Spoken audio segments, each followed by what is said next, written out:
Hello and welcome to Eye on South Asia. I'm Bhavna Vannan. And I'm Sunil Hali. Every week we'll bring to you news, views, events, and all the latest happenings with South Asians living in North America.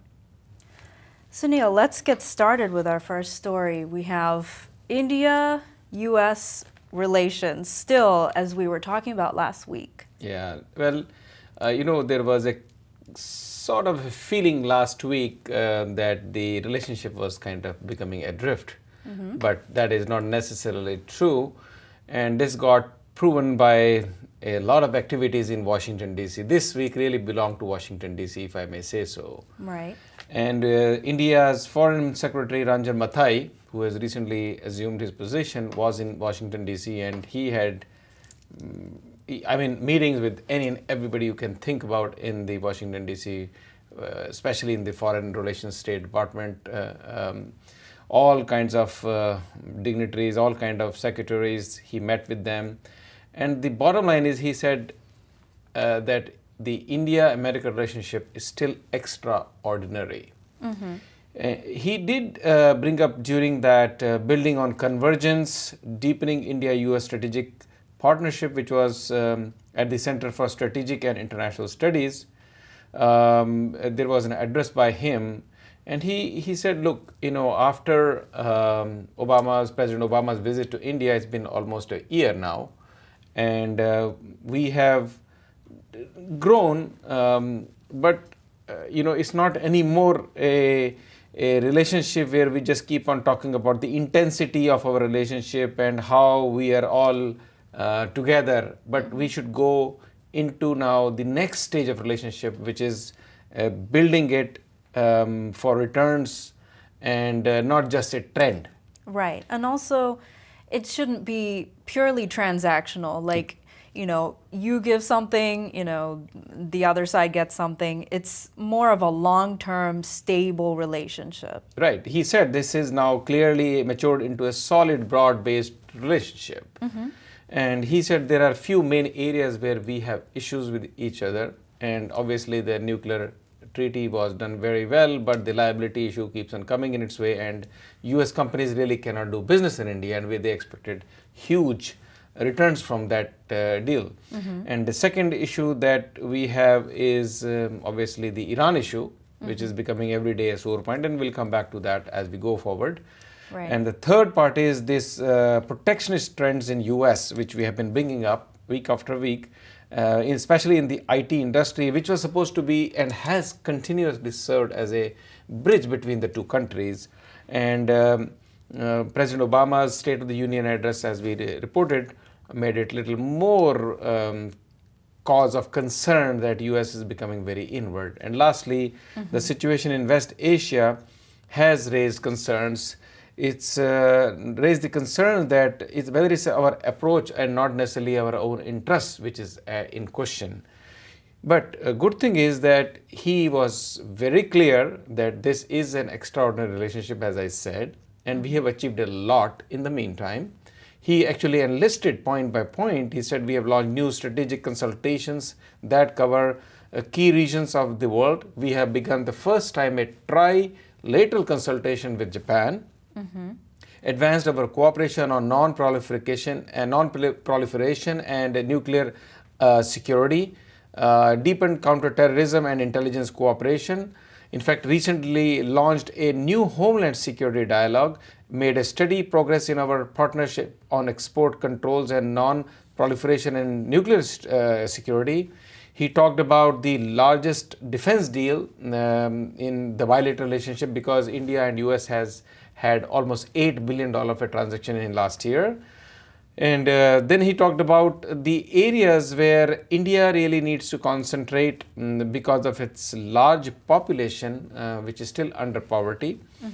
And he said in that direction we have made innovations driven progress where we resumed negotiation on bilateral investment treaty and expanded opportunities for economic cooperation through measures like infrastructure, debt fund, and tariff reductions. There are areas of clean energy, food security, and healthcare. So he was basically going on and on and on, a long list that really, if you look at it, kind of removes the concern that has come up in last few weeks that India is not really very happy and America is not very happy in this relationship.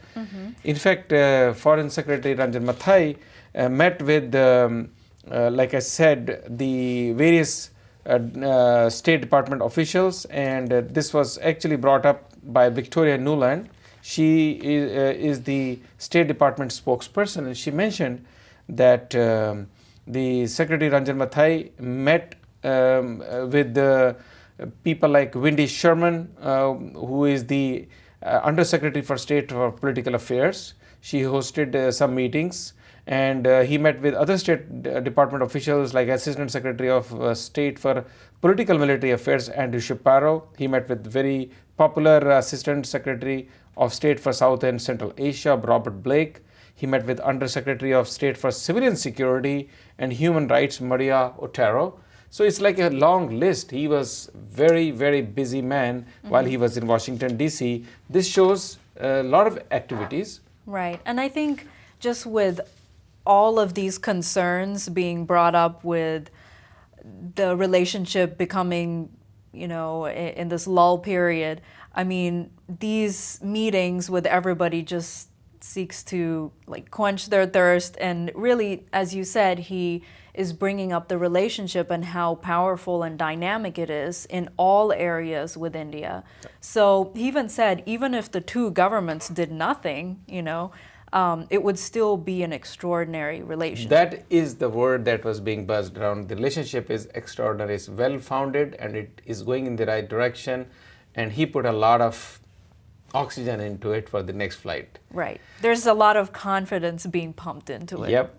And here we have Senator John F. Kerry. He is the chairman of Foreign Relations Committee, and he's been busy with the nomination for the new ambassador to India, Nancy J. Powell. And he was, you know, during the discussions and talking, you know, asking her the questions, along with obviously other people in the committee. And he said, you know, the New Delhi and US relationship is not just purely for cooperation, but it is now set for innovation and looking at India for regional leadership. And he said, look, India and US relationship has yielded huge growth in the trade, and we did $73 billion worth in 2010, and he expects this year it should be going up into $100 billion. And he said some of the areas which are very, very strong is obviously including the education, which is an area where he thinks we can grow very well. And he expects Miss Powell, who has been the ambassador to Nepal, she has been an ambassador to Pakistan, she has been the Consul General to India in Kolkata, and she was a Council for Political Affairs in New Delhi. Right. So she has quite a bit knowledge of that area. And Kerry expects that the Ambassador Powell would want to make sure the India and America relationship and the interests are growing, since they're converging every day. And again, he mentioned about the areas of serious concern that are in front of both countries are, again, the Iran issue and the Western Asia issue. And he mentioned that the human trafficking is a big issue. And obviously, you know, like I mentioned earlier, 500 to 600 million people living below the poverty line or in poverty, then India needs to grow its own economic development program, and where United States can really deliver something very significantly. Right. So it seems that they're really looking to Powell to cement and kind of enforce the American side of the agenda with this relationship. So this happened at the hearing, right? Yep. Nancy Powell's hearing. It's for so the nomination. strange, you know, Bhavna, he did not really go much into the details about the Indo-Pakistan relationship while talking to her. But he said those relationships are on a growth stage, they are stabilizing, and he really, nobody really went deeper into that subject, which is quite interesting. So the focus seemed to be shifting slightly into Western Asia than to Southeast Asia for some time. And Nancy Powell, like I said, she has been a career foreign bureaucrat, foreign person who has been to the Southeast Asia different positions. She was very clear, very firm in her answers, and she listed quite a few things because she was there around 1990s when the Nehruvian policies, which actually helped India up to a point, but then because of its inward nature, the very protective nature, India was not really growing. Right, and when it opened up into open trade, globalization, she's been there throughout that whole process. So she said, look, India has done consistently 7% in annual growth, and it's, kind of helped on the one side. Of course, we have millions of people still in poverty, but it has also helped millions and millions of people to grow above. And India is potentially positioned as a leading security partner for the United States in 21st century.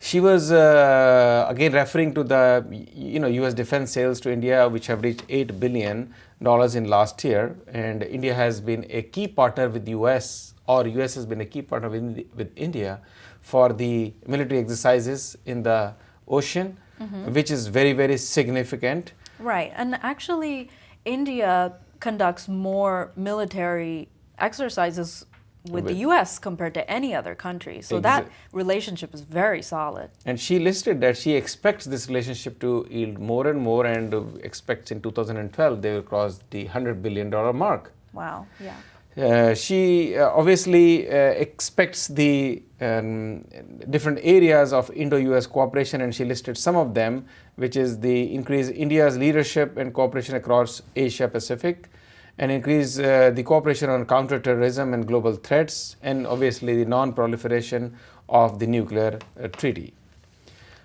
She had to face a little bit of rough weather while being in the question answer session with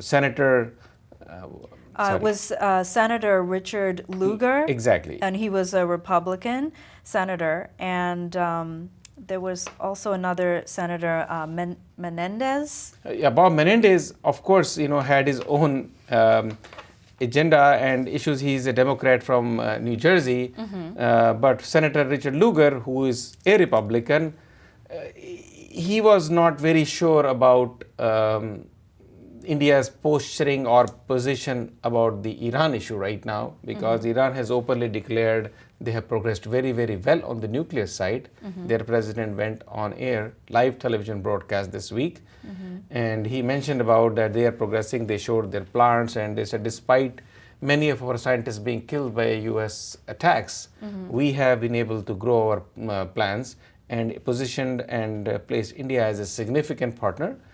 And that has bothered US a lot, and that was brought up to Ms. Powell, and she said, look, Iran and India have had a long traditional relationship in that region. She did mention that the Prime Minister of India, who has mentioned that India will diversify its sources of energy, which is oil primarily, right, and they may bring it down with Iran to less than 10%, which is an indirect reference to India is conscious about what's going on with Iran, and try to kind of make a peace with the Western world by stating this. But he was not very sure. He wanted to know how Ambassador Powell will handle it. She said, look, I will be, kind of bringing it up with the authorities in India. But he did not seem very pleased with that. Then, as you mentioned, Senator Bob Menendez, who is a Democrat from New Jersey, brought up this issue, and he mentioned that India is one of Iran's largest crude customers, and in fact, because US has imposed, through United Nations, has imposed sanctions against Iran, and you can't really... For being a nuclear power, right? They want to limit that as much as possible. True, and they have put limitations for using the central bank of Iran for transactions, but India and Iran have worked out an alternate deal whereby they are doing a barter deal where they will give them gold, and, right, and oil in exchange for food, because Iran is hurting due to these sanctions. Right. So it's a very interesting thing, and again, Ambassador Powell mentioned that India supported the International Atomic Energy Agency 4 times, and which is a good stand they took. But she said, look, we need more than their goodwill. I understand, and look, she will continue to work in that direction, and she will make sure this is one of the first points in her agenda when she takes a position in. Right. It's going to be a very important part of her step forward into her position, and she'll definitely be held accountable, I'm sure. So, but that's all the time we have for this segment, but we're going to take a short break, and we'll be right back on Eye on South Asia.